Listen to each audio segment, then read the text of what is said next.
Kapag ayaw na sa atin, hayaan na lang natin. Kapag gusto na niyang umalis, hayaan mo nang umalis.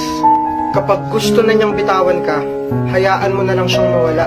Oo, alam ko mahirap kasi mahal mo pa. Pero hindi mo ba naisip na mas mahihirapan ka pa kapag pinagpilitan mo yung sarili mo sa taong ayaw naman na? Minsan, hindi porket sumuko ka, talo ka.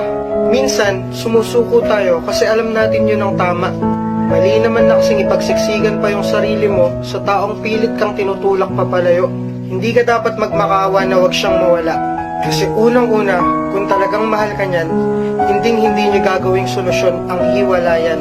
Kaya ikaw, kung alam mong isa mo na lang lumalaban para sa relasyong akala mo'y walang hangganan, kung alam mong ikaw na lang yung nagmamahal sa inyong dalawa, huwag mo lang hayaan yung sarili mo na magmukha pang tanga. Yung sakit na nararamdaman mo, ngayon lang yan.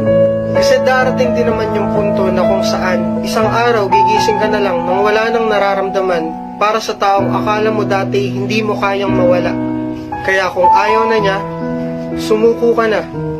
Hayaan mo na lang siyang sumaya sa paraang masasaktan ka ng sobra. At ngayon,